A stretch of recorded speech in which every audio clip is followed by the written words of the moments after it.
2026년 새해 첫 주 예배를 하나님께 드리게 되었습니다. 올 한 해에도 하나님의 은혜 가운데 예배하는 그 시간마다 성령 하나님께서 충만하게 임재하시고 간섭하시는 귀한 은혜가 우리 모든 믿음의 식구들과 가정에 충만하시기를 주님의 이름으로 간절히 축원합니다. 여러분 말씀 충만 받으시고 은혜 충만도 받으시고 기도 응답도 다 받는 귀한 한 해가 되었으면 좋겠습니다. 오늘 본문 말씀은 이렇게 시작합니다. 모세가 장성한 후에, 모세가 어느덧 바로의 왕궁에서 자라나기 장성하게 되었습니다. 모세가 40년 동안, 여러분 한번 생각해 보세요. 모세가 지난주에도 말씀드렸지만 기가 막힌 은혜로 바로의 공주, 여성 최초의 파라오가 되는 아주 정말 최고의 권세를 가졌던 그 여인에게, 그 공주에게 이제 아들로 입양이 되었습니다. 물론 그의 어머니의 유모라는 그의 어머니의 보살핌을 받긴 하지만, 여러분 어느 순간 40년 동안 모세는 왕자로서 엘리트 중에 최고의 엘리트 교육을 받는데, 어떤 교육을 받았느냐? 애굽 왕궁에서 애굽의 교육을 받고 애굽의 최고의 학문을 배웠습니다. 태어날 때는 우리가 소위 말하는 흙수저로 태어났는데, 그가 자라는 그 시간은 갑자기 금수저로 바뀌게 되었죠. 3개월 만에 바로의 왕자가 되는 금수저가 되었습니다. 이제 모세는 최고의 엘리트로서 애굽 왕궁에서 자라났는데, 모세는 항상 왕궁의 생활을 하며 엘리트 교육을 받고 아마 자신만만, 아마 내가 모든 것을 할 수 있다라는 자신감을 가지고 자라왔습니다. 최고의 시간들을 가집니다. 오늘 11절 말씀에 보니 그랬던 그가 이제 한 번은 자기 형제들에게 나가는 일이 생겼습니다. 여러분 한번 보세요. 저는 이 말을 딱 듣는 순간, 참 기가 막히다. 오늘 3개월 남짓한 오늘 그의 어머니에게서 유모로서 갓난아기 때 교육을 받았던 그 잠깐의 시간을 제외하고는 오늘 애굽의 왕자로서 최고의 엘리트 교육을 받고 애굽의 학문을 익히고 애굽의 나라의 것을 다 익혔던 그였는데, 그가 오늘 이렇게 고백합니다. 한 번은 자기 형제들에게. 여러분 오늘 애굽의 형제가 아니라, 애굽의 사람들이 자기 형제가 아니라 오늘 히브리 민족, 히브리 사람을 자기 형제라고 부르고 있습니다. 모세는 히브리 사람들을 자기 형제라고 생각하고 있다라는 것. 여러분 상상이 되십니까? 저는 이 말씀을 보면서 기가 막히다. 어떻게 그 잠깐의 시간 속에, 그 잠깐의 교육 속에, 잠깐의 생모의 그 교육 속에 40년을 교육받았던 애굽의 최고의 엘리트 왕자가 오늘 애굽인들을 형제라 부르지 않고 히브리 사람을 자기 형제라고 부를 수 있는가? 여러분 왕자라면 철저하게 애굽의 사람으로 키워졌을 것입니다.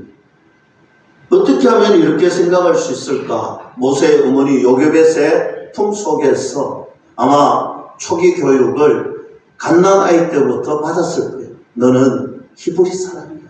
너는 하나님의 약속의 자녀야. 오늘 하나님의 약속의 아브라함의 자녀야.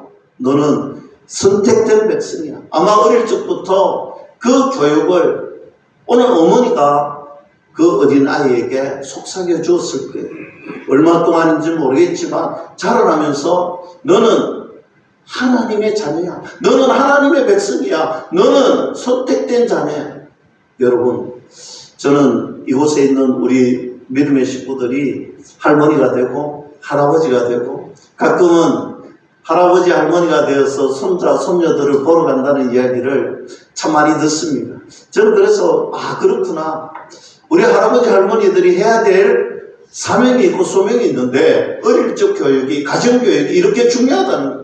요즘 우리 아이들이 2%가 되지 않는데 어쩌면 통계된 것보다도 더 많은 아이들이 예수님을 모른다고 하나님을 믿지 않는다라고 합니다.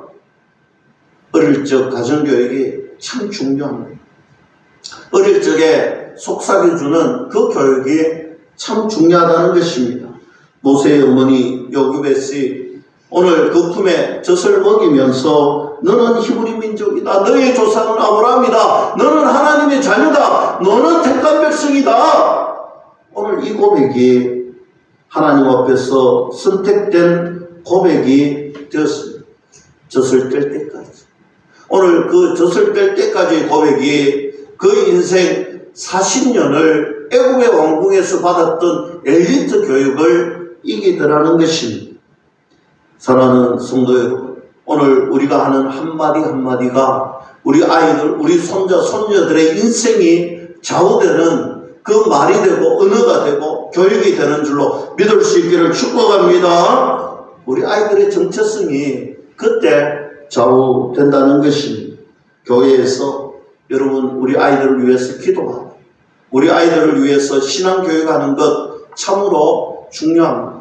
아무리 자라서 엘리트 교육을 받고 여러분 그런 말들을 해요. 고등학교를 졸업하고 대학교를 졸업하고 좋은 직장을 가지고 여러분 그때 되면 늦습니다.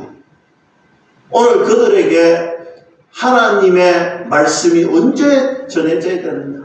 지금 힘들고 어려운 치열한 공부를 하고 또 자라나지만 우리 아이들은 어쩌면 듣기 싫어하는 거예요. 저희 아이도 참 듣기 싫어하는 것이 신앙교육을 하고 또 말씀 교육을 하면 그가 피곤할 때는 막 짜증을 내는 때가 있어요. 그러나 하나님의 말씀이 어릴 적부터 주어질 때 때로는 그들의 가슴 속에 좀 힘들고 어렵다 할지라도 하나님의 말씀을 전할 때 그들의 인생의 전부가 좌우되고 정체성이 드러나는 은혜가 주어진다. 믿을 수 있기를 주님의 이름으로 간절히 축원합니다. 여러분 이제 모세가 히브리 민족을 자기 민족으로 생각을 하고 신방을 갔지요. 오늘 그들이 머무는 현장에 갔습니다. 그런데 애국 사람들이 히브리 사람을 때리고 있어요. 여러분 얼마나 속에서 촛불이 났겠습니까? 자기 형제가 지금 맞고 있습니다. 왜 맞고 있습니다? 속에서 천불이 납니다. 어떻게 저렇게 사람을 때릴 수가 있느냐? 화가 단단히 났습니다. 12절 말씀에 보니까 좌우를 한번 살펴보니 사람이 없어요. 아무도 보는 이가 없습니다. 그래서 모세가 애국 사람을 쳐서 죽입니다. 그리고 모래 속에 감추어 버립니다. 이 말씀을 보면 참으로 완벽한 범죄이지. 아무도 모릅니다. 아무도 보는 사람이 없었고 오늘 보는 사람이 없는 사이에 그 애국인을 죽이고 모래에 숨겨버렸습니다. 깨끗하게 처리했습니다. 오늘 13절 말씀을 보니 그 이튿날 다시 나가니 두 히브리 사람이 싸우더라. 좀 전에 표현된 단어와 지금 표현된 단어가 좀 많이 다릅니다. 좀 전에는 11절에는 오늘 히브리 사람이라고 하지 않았어요. 내 형제들이라고 했어요. 내 형제들이라고 했는데 지금 조금 거리가 먼 단어가 나왔죠. 마치 다른 사람들을 대하듯이 히브리 사람이라고 이야기합니다. 싸우고 있으니 화가 나는 거예요. 자기 민족이라고 자기 형제라고 생각하면 하나님의 자녀라고 생각하고 선택된 백성이라면 적어도 저런 모습은 보이지 않아야 될 텐데 내가 생각했던 거하고 달라. 자기 민족들끼리 왜 싸우지? 아마 그런 생각을 가졌을 것입니다. 오늘 화가 나는 마음으로 그들에게 다가갑니다. 너희들은 왜 같은 동족인데 왜 이렇게 치고받고 싸우느냐라고 화를 내니까 그 사람들이 이렇게 말합니다. 14절에 누가 우리를 다스리는 자로 재판관으로 삼았느냐. 여러분 쉽게 말하면 이런 거죠. 오늘 애굽의 왕자가 찾아와서 민족이라고 생각했던 그들에게 친하게 툭 던집니다. 왜 사원이 무슨 일이니? 그랬더니 오늘 그들이 말합니다. 네가 뭔데? 도대체 네가 뭔데 우리를 판단하고 우리를 다스리려고 하느냐라고 이야기합니다. 그러면서 하는 말이 너가 어제 애굽 사람을 죽이고 모래 땅에 파묻은 것을 우리가 안다는 것입니다. 그처럼 우리도 죽이려고 하느냐. 탄로가 났습니다. 한번 보세요. 아무도 본 사람이 없습니다. 완벽한 범죄라고 생각했는데 오늘 모래 속에 숨겨버렸는데 오늘 이들이 아는 거예요. 여러분 2025년도를 살아오고 2026년도를 시작하면서 우리는 하나님 앞에 늘 코람데오의 정신으로 살아야 된다는 거예요. 우리는 이런 마음이 있습니다. 악한 영들이 우리에게 이야기합니다. 보는 이가 없어. 너 그 정도 해도 괜찮아. 하나님의 말씀 안에 살아가는 우리들이 말씀 밖에 살려고 할 때마다 유혹하는 것들이 있습니다. 보는 이가 없다는 거예요. 이 정도쯤은 해도 된다는 거예요. 사랑하는 성도 여러분, 정말 보는 사람이 없을까요? 아무도 보지 않는다 할지라도 전지전능하신 하나님께서는 우리를 보고 계시고 우리가 생각하지도 못했던 것까지도 하나님은 알고 계신다는 사실, 우리 마음속에 품고 있는 그 마음조차도 하나님께서는 알고 있다는 사실을 믿을 수 있기를 주님의 이름으로 간절히 축원합니다. 우리 일거주 일투석을 감찰하시는 하나님. 오늘 15절 말씀해 보세요. 바로가 이 일을 듣고 모세를 죽이고자 합니다. 모세는 바로를 피하여서 저 광야로 도망을 갑니다. 여러분 한번 생각해 보세요. 오늘 애굽의 왕자입니다. 왕자가 사실 사람 하나 죽였다고 해서 이처럼 도망가야 되느냐? 아니겠지요. 오늘 어떻게 변명할 수도 있고, 아니 변명하지 않아도 될 정도의 지위와 신분이 있습니다. 그럼에도 불구하고 그는 도망을 갔다는 거예요. 당당하게 말할 수도 있고 변할 수도 있는 그 순간에 그는 도망을 갔습니다. 이런 변명 저런 변명 하지 않습니다. 애국을 그냥 떠나버렸습니다. 광야로 나가게 되지. 저는 이 시점에서 그렇구나. 오늘 모세는 제2의 인생을 이렇게 출발을 하는구나. 여러분 이것은 단순히 변명하지 않았고 단순히 무서워서 도망갔는 것이 아니라는 거예요. 그는 철저하게 변명할 수 있고 변명하지 않아도 철저하게 자신을 보호할 수 있는 식군이 있었는데도 불구하고 그는 광야로 도망을 갔다는 거예요. 오늘 여기에서 하나님의 철저한 의도하심이 있다라는 거예요. 여러분 우리가 인생을 살아갈 때 이럴 때가 반드시 오게 되어 있습니다. 우리는 세상 속에서 살아가는 사회적인 동물이에요.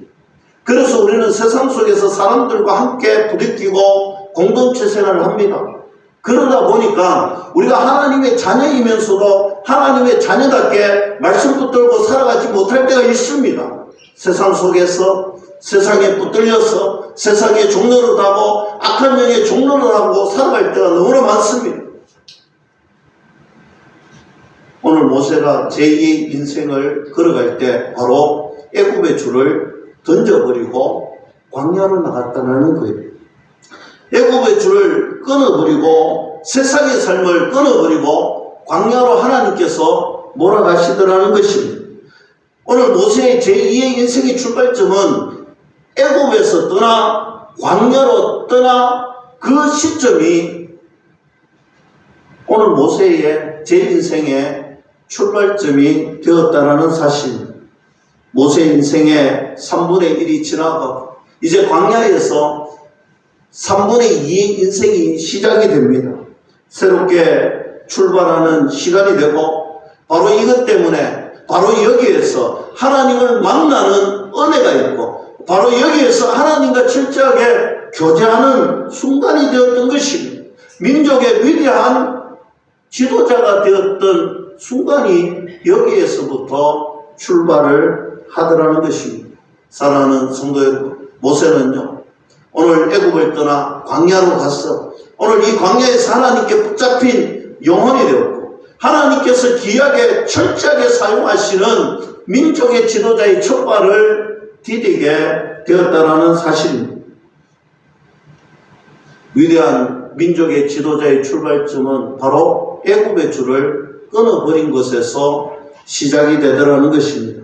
저는 2026년도를 시작하는 우리 교회가 저와 여러분들이 이런 마음으로 2026년도를 시작했으면 좋겠습니다.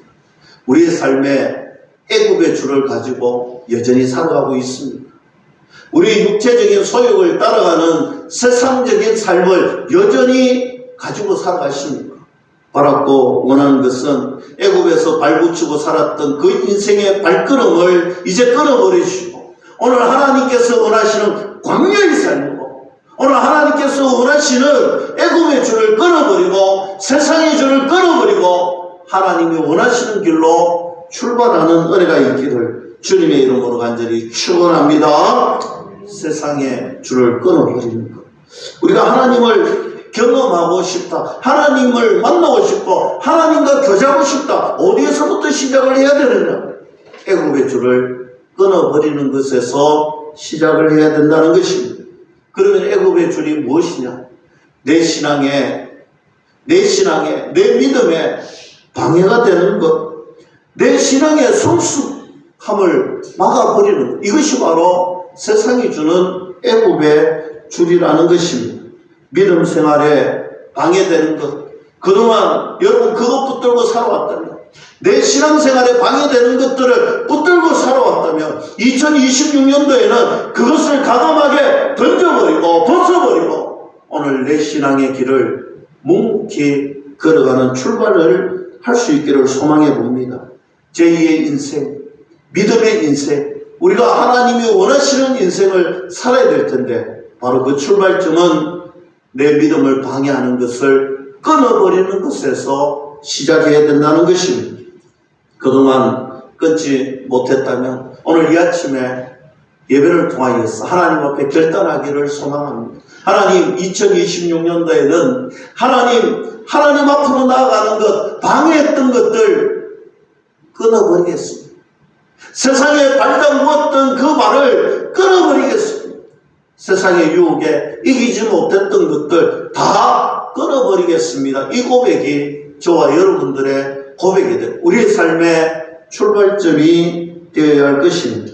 사랑하는 성도 여러분, 애굽의 줄을 끊어버리면 하나님을 제대로 만날 수 있고 하나님의 은혜를 제대로 경험할 수가 있을 것입니다. 하나님의 놀라운 은혜를 경험하는 귀한 복된 새해가 되기를 주님의 이름으로 간절히 축원합니다. 우리가 잘 아는 성 어거스틴이 그랬습니다. 여러분, 성 어거스틴 하면 우리가 굉장히 참 위대한 사람, 거룩한 사람으로 우리는 알고 있습니다. 그러나 성 어거스틴이 여러분, 성 어거스틴이 되기까지 참으로 오랜 시간 방탕한 사람이었음에 분명합니다. 15년 동안이나 엄란한 여인과 결혼 생활을 했어요. 여러분, 성 어거스틴이 15년 동안 엄란한 여인과 살았다는 거예요. 그러다가 그가 하나님을 만났습니다. 그가 하나님을 만나고 그 애굽의 줄을 끊어버렸습니다. 그가 육체의 소욕을 따라 살아가던 그 삶에서 하나님을 만나고 그것을 끊어버리면서 했던 말이 있습니다. 헛된 기쁨이 다 제거되었다는 것. 제 마음이 상쾌하더라는 것. 헛된 기쁨이 다 끊어질 때 내 마음이 상쾌하더라는 것입니다. 제게서 그것을 몰아내신 주님을 만나니 진정 최상의 기쁨이 나에게 주어졌구나. 나의 빛, 나의 행복, 나의 구원, 오 주 나의 하나님이시여 라고 그는 신앙의 고백을 했습니다. 애굽의 줄이 끊어질 때, 육체의 쾌락이 끊어질 때, 육체의 소욕이 끊어질 때 하나님께서 저와 여러분들에게 진정한 기쁨을 허락해 주신다. 하나님을 더 깊이 경험하고 우리 인생에 주님 때문에 만족함을 얻는 그런 인생으로 살아간다는 것입니다. 오늘 이 시간, 이 아침에 그동안 부여잡았던 세상의 끝들, 육체의 소욕의 끝들, 잘못된 길에 발 담그고 있던 것들 다 끊어버리시고 주님 말씀 의지하고 주님만 따라가는 저와 여러분들이 될 수 있기를 주님의 이름으로 간절히 축원합니다. 자, 모세가 이제 광야로 갑니다. 여러분, 애굽의 줄을 끊어버리고 난 다음에 모세에게 펼쳐진 것이 무엇일까요?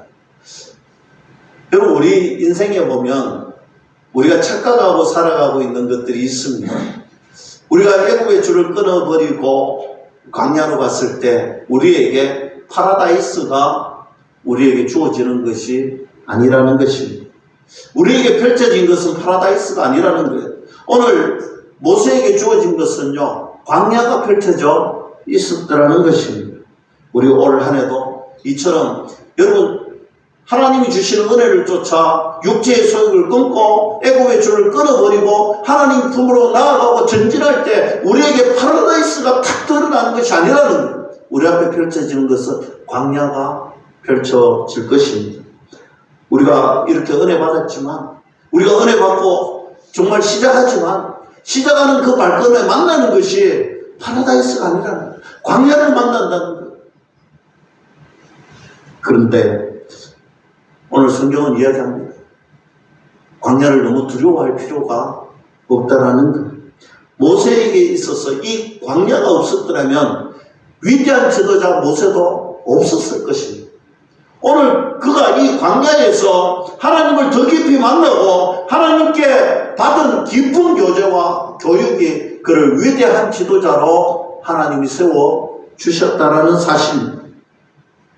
믿음의 사람은 이 광야를 통하여서, 이 광야의 여정을 통하여서 훈련받고 세워지더라는 것입니다. 여러분, 모세가 이 광야가 없었다면 하나님을 더 깊이 경험할 수가 없었을 것입니다. 그래서 우리가 광야를 만날 때 두려워할 필요가 없습니다. 우리가 광야를 만날 때 힘들어할 필요도 없습니다. 광야를 만날 때 어려워할 필요도 없습니다. 광야를 만나시면 여러분 고백하세요. 모세에게 주셨던 하나님의 깊은 만남, 하나님을 깊은 경험이 오늘 우리에게 주어졌구나. 그 고백을 하시고 두려워하지 마시고 괴로워하지 마시고, 오늘 어쩌면 광야를 만나기 싫어하는 마음을 다 가지고 있을 거예요. 우리는 그 누구도 광야를 만나고 싶고 고난과 역경을 만나고 싶은 사람들은 없을 거예요. 그러나 광야를 만나거든 하나님 감사합니다. 하나님 오늘 금방 기회를 통하여서 하나님과의 깊은 만남을 가졌게도 해주심에 감사합니다.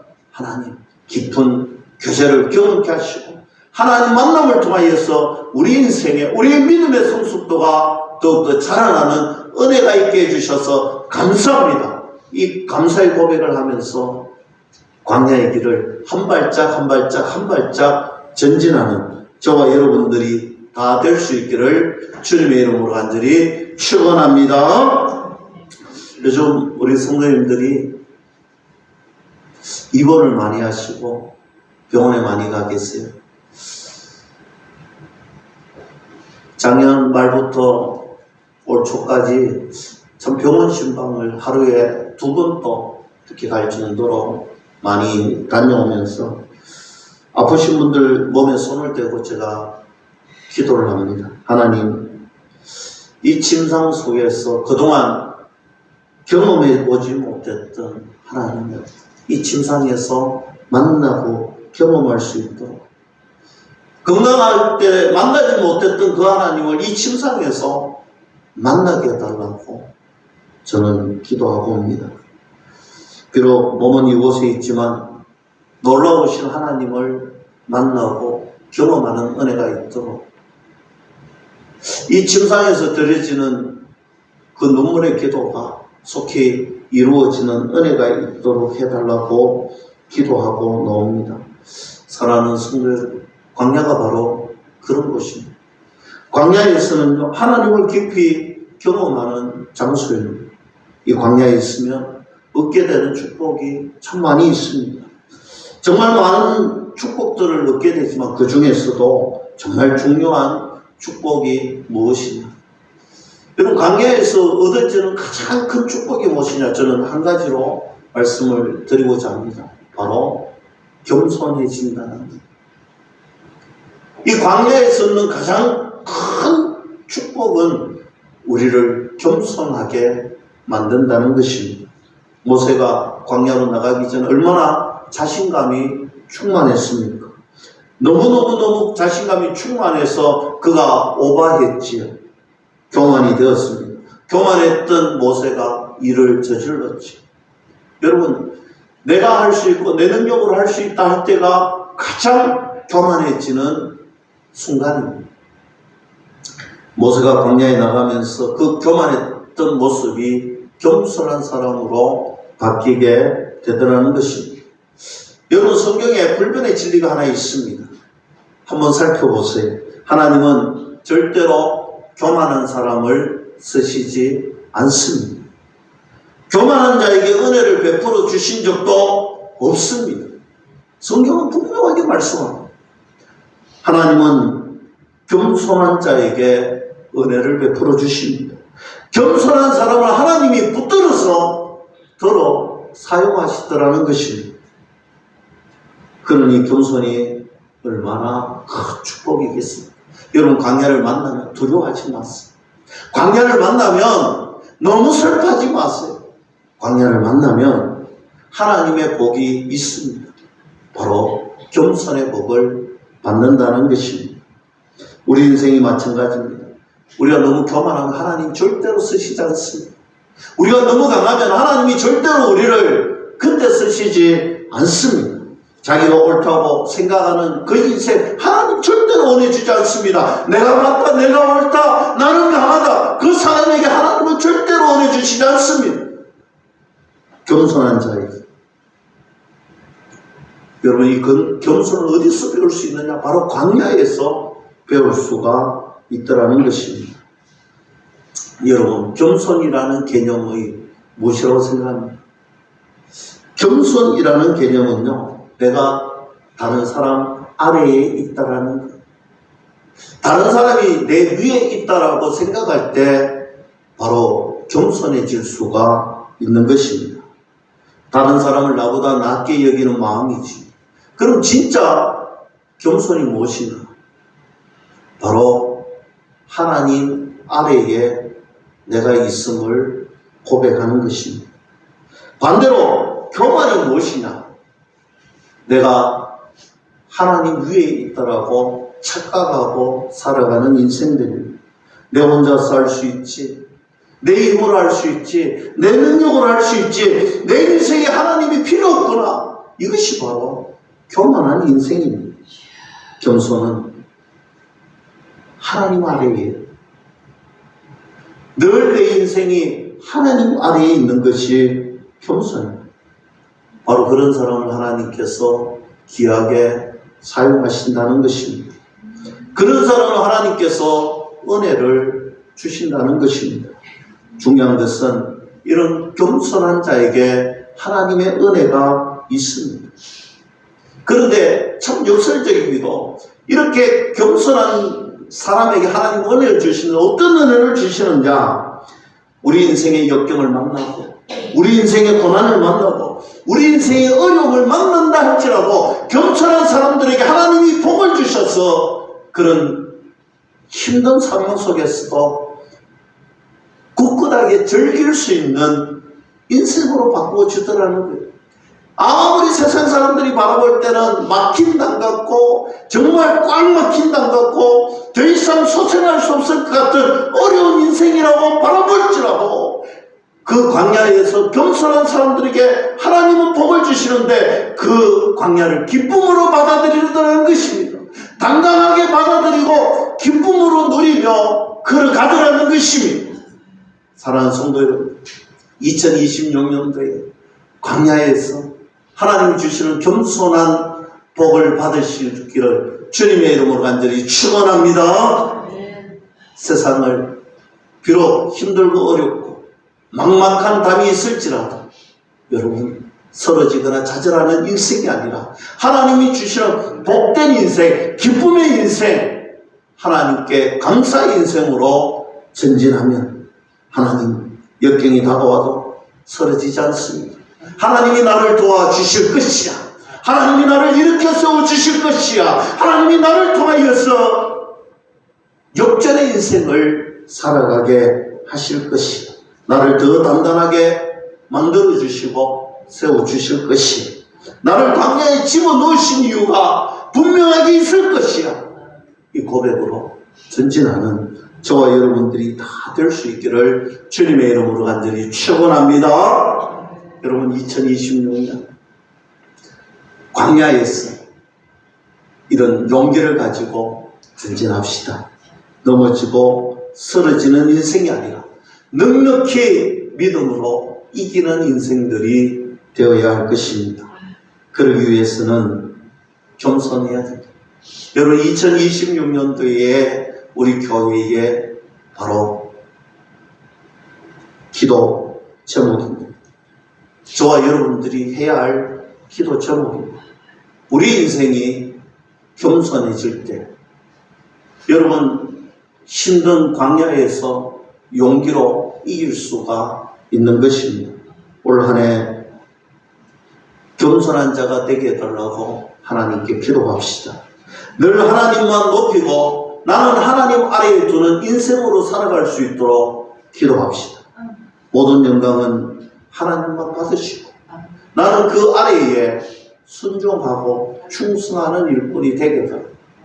그동안 내가 주인 되어 살았던 그 삶을 과감하게 던져버리고 광야에서 주님을 위해서 살아가기로 다짐하고 애쓰고 노력하고 발버둥 치는 저와 여러분들이 다 될 수 있기를 주님의 이름으로 간절히 축원합니다.